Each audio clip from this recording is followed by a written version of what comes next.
Hello friends, welcome to நாகுவின் சமையல். நம்ம இன்றைக்கி எல்லோரும் வீட்டிலே செய்யக்கூடிய முறையில் ரொம்ப ஈஸியாக ரொம்ப சிம்பிளான முறையில் ஒரே ஒரு பேட்டர் வச்சு 2 விதமான கேக் செய்ய போகிறோம். அதாவது சாக்கோ ரெட் வெல்வெட் கேக்கு. அது எப்படி செய்கிறதுன்னு இப்போ பார்க்கலாம்.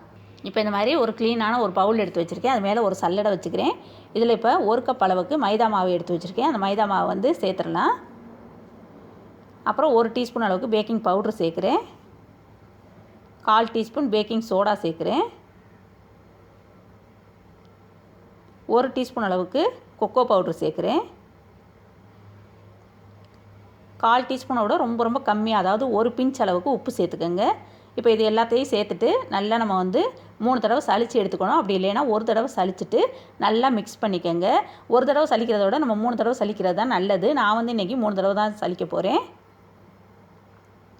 இப்போ ஒரு க்ளீனான ஒரு பவுல் எடுத்துக்கோங்க. அதில் வந்து எந்த விதமான எண்ணெயோ தண்ணியோ இருக்கக்கூடாது. அதை நல்லா கவனமாக பார்த்துக்கோங்க. அப்புறம் 4 முட்டை எடுத்துருக்கேன்னா, நீங்கள் வந்து முட்டை சாப்பிடாதவங்களாக இருந்தால் இதுக்கு பதிலாக 1 கப் அளவுக்கு கெட்டியான தயிராக சேர்த்துக்கோங்க. பவுலில் வந்து முட்டையை வந்து உடச்சி ஊற்றிட்டு வெண்ணிலா எசன்ஸ் எடுத்துருக்கேன். அதையும் 1 டீஸ்பூன் அளவுக்கு அதில் சேர்த்துடலாம். நான் இன்றைக்கி எலக்ட்ரிக் பீட்டர் வச்சு தான் பீட் பண்ண போகிறேன். உங்கள்கிட்ட வந்து எலக்ட்ரிக் பீட்டர் இல்லைன்னா விஸ்கோ, அப்படி இல்லைன்னா ஃபோர்க்கோ, அப்படி இல்லைன்னா மிக்சியில் கூட நம்ம வந்து இதை வந்து பீட் பண்ணி எடுத்துக்கலாம்.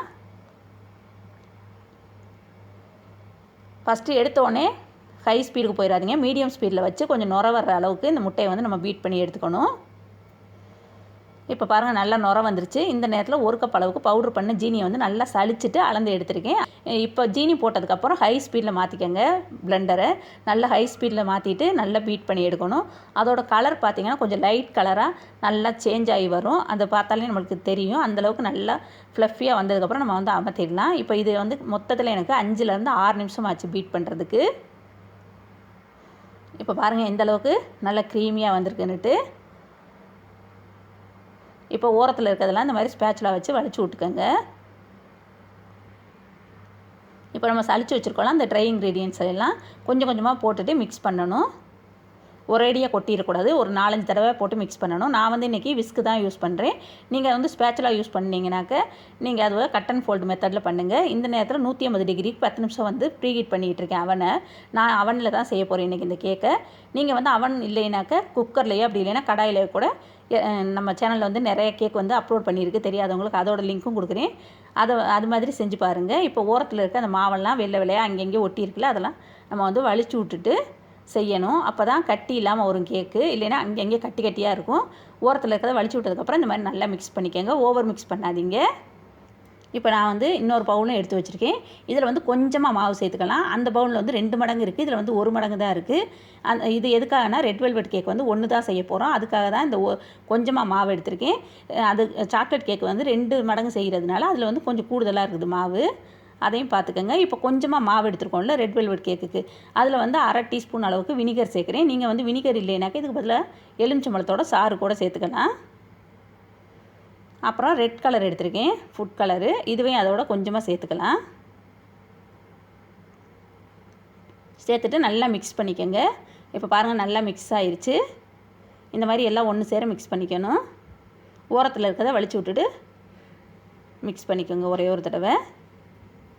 இப்போ நான் வந்து 7 இன்ச் பேன் தான் இன்றைக்கி யூஸ் பண்ண போகிறேன். இது வந்து ஃபஸ்ட்டே க்ரீஸ் பண்ணி வச்சுட்டேன். ஆயிலெலாம் தடவிட்டு அதில் வந்து கலக்கி வச்சுருக்க அந்த மாவை வந்து சேர்த்தாச்சு. இப்போ இதை வந்து 3 தடவை நம்ம வந்து இந்த மாதிரி டேப் பண்ணி விட்டுக்கலாம். ஏன்னா அப்போ தான் நம்மளுக்கு உள்ளே இருக்க அந்த ஏர் பப்பிள்ஸ் எல்லாம் உடையும். இப்போ பாருங்கள் உடஞ்சிருச்சு. இதை வந்து இப்போ அவனில் 25 நிமிஷத்துக்கு வச்சு எடுத்துகிட்டு வந்துடலாம். அது அங்கிட்டு வெந்துக்கிட்டு இருக்கையில் இங்கிட்டு நம்ம சாக்லேட் கேக்குக்கு ரெடி பண்ணலாம். 2 டேபிள் ஸ்பூன் அளவுக்கு டார்க் சாக்லேட் வந்து இந்த மாதிரி சீச்சிட்டு எடுத்து வச்சுருக்கேன். இதில் இப்போ 1 டீஸ்பூன் அளவுக்கு கொக்கோ பவுட்ரு சேர்க்குறேன். இப்போ இது வந்து 1 டேபிள் ஸ்பூன் அளவுக்கு காய்ச்சின பால் எடுத்து வச்சுருக்கேன். நல்லா சூடான பாலாக எடுத்துக்கோங்க. அப்போ தான் நம்மளுக்கு சாக்லேட் வந்து உருவி வரும். அதுக்காக அந்த பாலை 1 டேபிள் ஸ்பூன் அதில் வந்து சேர்த்தாச்சு. சேர்த்துட்டு நல்லா கட்டி இல்லாமல் கலக்கிக்கோங்க. நல்லா மிக்ஸ் ஆகிடுச்சு பாருங்கள். இப்போ இதை வந்து கொஞ்சம் நேரம் ஆற விட்டுருங்க. இந்த மாதிரி கலக்கினதுக்கப்புறம் கட்டி இல்லாமல் கலக்கினதுக்கப்புறம் ஆற விட்டுறணும். ஆறினதுக்கப்புறம் தான் நம்ம வந்து மாவில் சேர்க்கணும். சூடோடு சேர்த்துறாதீங்க.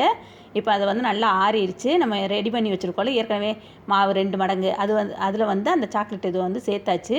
இப்போ இதுலேயும் 1/2 டீஸ்பூன் அளவுக்கு வினிகர் சேர்க்குறேன். நீங்கள் வினிகர் இல்லைனாக்க இதே அளவுக்கு 1/2 டீஸ்பூன் அளவுக்கு எலுமிச்சம்பழத்தோட சாறு கூட சேர்த்துக்கலாம். சேர்த்துட்டு நல்லா மிக்ஸ் பண்ணிக்கோங்க. நம்ம கொக்கோ பவுட்ரு போடுறத விட இந்த மாதிரி சாக்லேட் வந்து மெல்ட் பண்ணி போடுறப்ப சாக்லேட் கேக் வந்து இன்னும் நம்மளுக்கு வந்து கூடுதலாக இருக்கும். கலரும் நல்லாயிருக்கும், அதே மாதிரி டேஸ்ட்டும் ரொம்ப ரொம்ப சூப்பராக இருக்கும். அதனால தான் இந்த மாதிரி சாக்லேட் வந்து மெல்ட் பண்ணி போட்டிருக்கேன் நான். இப்போ பாருங்கள், நம்மளுக்கு ரெட் வெல்வெட் கேக்கு வெந்து எடுத்துகிட்டு வந்துட்டேன்.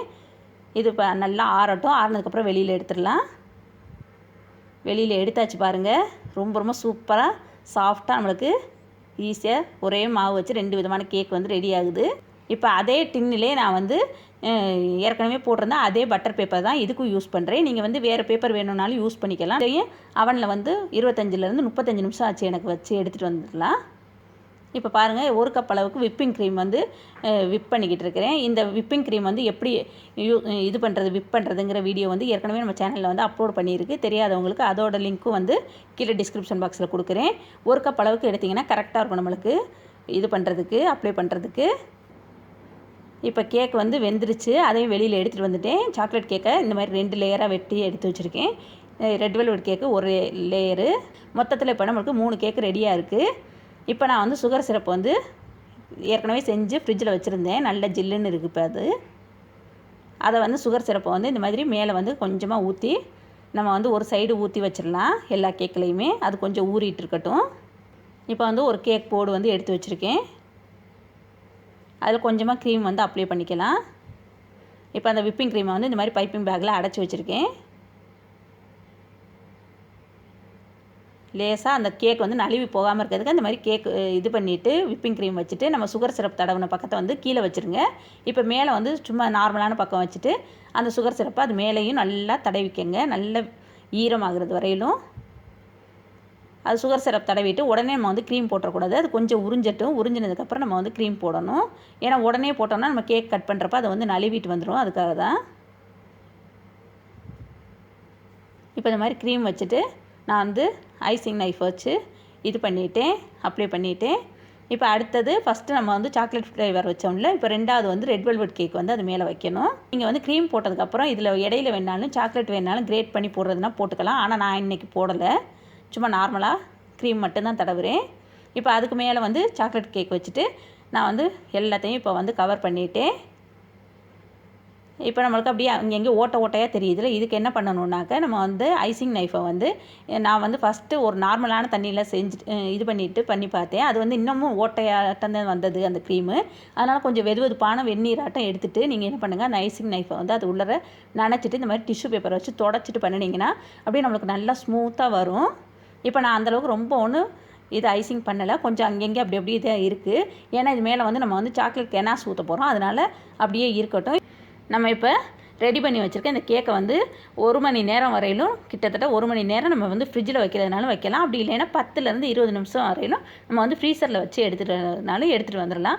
ஏன்னா நல்ல ஜில்லுன்னு இருந்துச்சுன்னா தான் நம்ம வந்து கெனாஸ் ஊற்றையில் அது வந்து மெல்ட் ஆகாமல் இருக்கும். அதுக்காக இன்றைக்கி நான் வந்து ஒயிட் சாக்லேட் தான் எடுத்திருக்கேன். ஏன்னா நான் வந்து என்கிட்ட வந்து ரெட் வெல்வெட் கேக்கை விட டார்க் சாக்லேட் கேக் வந்து நிறைய லெஃப்ட் ஆச்சு. இதே இது நீங்கள் வந்து ரெட் வெல்வெட் கேக் வந்து உங்களுக்கு நிறையா லெஃப்ட் ஆச்சுனாக்க என்ன பண்ணணுன்னாக்க நீங்கள் வந்து டார்க் சாக்லேட் யூஸ் பண்ணணும். நான் வந்து இன்றைக்கி டார்க் சாக்லேட் கேக் எடுத்துருக்கிறதுனால தான் இப்போ வந்து ஒயிட் சாக்லேட் எடுத்திருக்கேன். நீங்கள் அதுக்கு தகுந்த மாதிரி உங்களோட எந்த சாக்லேட் எடுக்கிறதுனோ அதை வந்து 1 கப் அளவுக்கு எடுத்துக்கோங்க. 1/3 கப் அளவுக்கு விப்பிங் க்ரீம் வந்து அதில் சேர்க்குறேன். நம்ம நார்மலாக விப் பண்ணுவோம்ல க்ரீமு, அந்த க்ரீம் தான், விப்பிங் க்ரீம் தான் சேர்க்குறேன். நல்லா தண்ணி வந்து இப்போ சூடாகிக்கிட்டு இருக்கு. அடுப்பில் வச்சு கொதிக்க வச்சுக்கோங்க ஒரு பாத்திரத்தில்.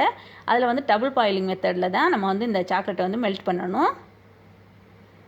அந்த பாத்திரத்தில் வந்து நம்ம கீழே வச்சுருக்க தண்ணி வந்து அந்த சாக்லேட் இருக்க பாத்திரத்தில் ஒட்டாத மாதிரி பார்த்துக்கோங்க. அந்த சூட்லேயே நல்லா நம்மளுக்கு கரைஞ்சிரும் தண்ணியிலே. இந்த சாக்லேட் பாருங்கள் இப்போ நல்லா கரைஞ்சிருச்சு. இப்போ நான் வந்து ஜெல் கலர் ரெட் கலர் தான் யூஸ் பண்ணுறேன். நீங்கள் வந்து லிக்விட் கலர் சேர்க்காதீங்க. லிக்விட் கலர் சேர்த்தாக்க கொஞ்சம் கட்டியாக வந்துடும். ஜெல் கலர் தான் நான் யூஸ் பண்ணுங்க. நான் வந்து இன்றைக்கி ரெட் கலர் சேர்த்துட்டு நல்லா மிக்ஸ் பண்ணிக்கிறேன். இது லேசாக ஆறட்டும், ரொம்பவும் ஆற விட்டுறாதீங்க. ரொம்ப ஆறிடுச்சுனாலும் நம்மளுக்கு கேக்கில் ஊற்றுனோன்னாக்க சரியாக வராது. அதனால் கொஞ்சம் ரொம்ப சூடும் இல்லாமல் ரொம்ப ஆறவும் இல்லாமல் மீடியமாக இருக்க மாதிரி பார்த்துக்கோங்க. நான் வந்து இப்போ அந்த சாக்லேட் கேக் வந்து லெஃப்ட் ஆச்சுல, அந்த சாக்லேட் கேக்கை இந்த மாதிரி பிச்சு போட்டுட்டு இதை வந்து மிக்ஸி ஜாரில் போட்டு இப்போ நல்லா பவுடராக்கி எடுத்துகிட்டு வந்துடுறேன். இப்போ பாருங்கள், பவுடராக்கி எடுத்துகிட்டு வந்தாச்சு. இப்போ இந்த மாதிரி ஒரு பிளேட்டில் சின்னதாக ஒரு மூடி அப்படி இல்லைன்னா ஒரு பவுல் ஏதாவது ஒன்று வச்சுக்கோங்க. ஒரு கிண்ணம் கூட வச்சுக்கலாம். வச்சுட்டு நம்ம ஃப்ரீசரில் வச்சுருந்தோம்ல அந்த கேக்கை வந்து வெளியில் எடுத்துகிட்டு வந்தாச்சு. நல்லா ஜில்லுன்னு இருக்கையிலே சாக்லேட்டை வந்து ஊற்றிடுங்க. அப்படி இல்லைன்னா மெல்ட் ஆகி போயிடும். கேக்கு நல்லா ஜில்லுன்னு இருக்கணும், சாக்லேட் வந்து கொஞ்சம் சூடாக இருக்கணும். அந்த மாதிரி பார்த்துக்கோங்க. இந்த மாதிரி ஊற்றிட்டு நம்ம வந்து சைடில் எல்லாம் படுற மாதிரி ஊற்றிக்கோங்க.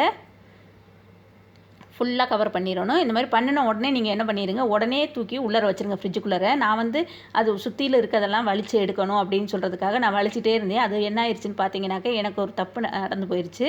அது பார்த்தீங்கன்னாக்கா அந்த மேலே உள்ள சாக்லேட்டு மெல்ட் ஆகி கீழே வந்துக்கிட்டே இருந்துச்சு. நான் க்ளீன் பண்ண அது மேலேருந்து க்ளீன் ஆகி இது உருவி வந்துக்கிட்டே இருந்துச்சு. அதனால் நீங்கள் அந்த தப்பு பண்ணாமல் இருக்கணும்னாக்கா இந்த மாதிரி சாக்லேட் கெனாஸ் ஊற்றின உடனே என்ன பண்ணிடணும்னா டக்குன்னு கொண்டு போய் ஃப்ரிட்ஜில் வச்சுருங்க. ஃப்ரிட்ஜ்லேயோ வச்சுருங்க. வச்சதுக்கப்புறம் அது நல்லா செட் ஆனதுக்கப்புறம் என்ன பண்ணலாம்னா நம்ம எக்ஸ்ட்ரா இருக்க அந்த சாக்லேட்லாம் கத்தி வச்சு கூட கட் பண்ணி கூட நம்ம வந்து எடுத்துடலாம். அழகாக நம்மளுக்கு கட் ஆகி வந்துடும். இப்போ நான் இது மேலே வந்து ஃபாண்டன் ஃப்ளவர் தான் வச்சுருக்கேன். இந்த ஃபாண்டன் வந்து 2 விதமாக பண்ணலாம். ஏற்கனவே நம்ம சேனலில் வந்து 2 விதமான ஃபாண்டன் வீடியோ வந்து அப்லோட் பண்ணியிருக்கு. தெரியாதவங்களுக்கு அதோட லிங்க் வந்து கீழே டிஸ்கிரிப்ஷன் பாக்ஸில் கொடுக்குறேன், செக் பண்ணி பார்த்துக்கோங்க. அந்த ஃபாண்டன் வச்சு தான் இந்த மாதிரி சிம்பிளாக சின்னதாக ஒரு பூ வச்சுருக்கேன்.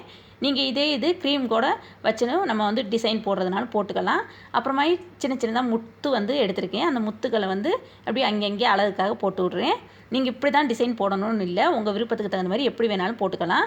இப்போ நம்ம பொடி பண்ணி வச்சுருக்கோம்ல அந்த கேக்கு, அந்த சாக்லேட் கேக்கை வந்து இந்த மாதிரி சைடில் கை வச்சு இப்படி சைடில் வந்து ஒட்டி விடுங்க. அப்படி இல்லைன்னா இந்த மாதிரி கார்டு வச்சுட்டு கூட நம்ம வந்து ஒட்டிக்கலாம். இதுக்காக தான் அந்த கேக்கு வந்து பொடிச்சு வச்சது. இப்போ எக்ஸ்ட்ரா இருக்க அந்த கேக்கெல்லாம் நம்ம என்ன பண்ணணும்னா அழகாக மெதுவாக கையை வச்சு எடுத்து விட்டுருங்க. நான் வந்து கேக்கு கீழே விழுகுதுங்கிறதுக்காக தான் இந்த மாதிரி பேப்பர் போட்டு யூஸ் பண்ணுறேன். இப்போ பாருங்கள், நம்மளுக்கு ரொம்ப சிம்பிளான கேக்கு நம்மளுக்கு ஈஸியாக வீட்டிலையே ரெடி ஆயிடுச்சு. நம்ம சேனலில் வந்து ஏற்கனவே பேக்கிங் கிளாஸ் வந்து அப்லோட் பண்ணியிருக்கு, ஃப்ரீ ஆன்லைன் பேக்கிங் கிளாஸு. தெரியாதவங்க அந்த வீடியோ பார்த்தீங்கன்னா உங்களுக்கு எல்லாருக்குமே யூஸ்ஃபுல்லாக இருக்கும்னு நினைக்கிறேன். இப்போ நான் வந்து உங்களுக்கு கட் பண்ணி காமிக்கிறேன் பாருங்கள், எவ்வளோ அழகாக ஸ்மூத்தாக கத்தி வந்து உள்ளே இறங்குதுன்னுட்டு. ஒரு சைடு கட் பண்ண உடனே அதை வந்து துணியோ டிஷ்யூ பேப்பரோ வச்சு அந்த கத்தியை தொடச்சிக்கிட்டு இன்னொரு சைடு கட் பண்ணோம்னாக்க அந்த இது வந்து நம்மளுக்கு அழகாக நீட்டாக கட் ஆகி வரும். இப்போ பாருங்கள் எவ்வளோ சூப்பராக நம்மளுக்கு கேக் வந்து ரெடி ஆயிடுச்சுன்னுட்டு. இப்போ நம்ம ஊற்றின சாக்லேட் கெனாஸு, அந்த க்ரீமு, அந்த chocolate layer, red velvet layer எல்லாம் அவ்வளோ அழகழகாக தனித்தனியாக தெரியுது பாருங்கள். ரொம்ப சூப்பர் சாஃப்டாக இருந்துச்சு. அதே மாதிரி ரொம்ப நல்லாவும் இருந்துச்சு. டேஸ்ட்டும் ரொம்ப சூப்பராக இருந்துச்சு.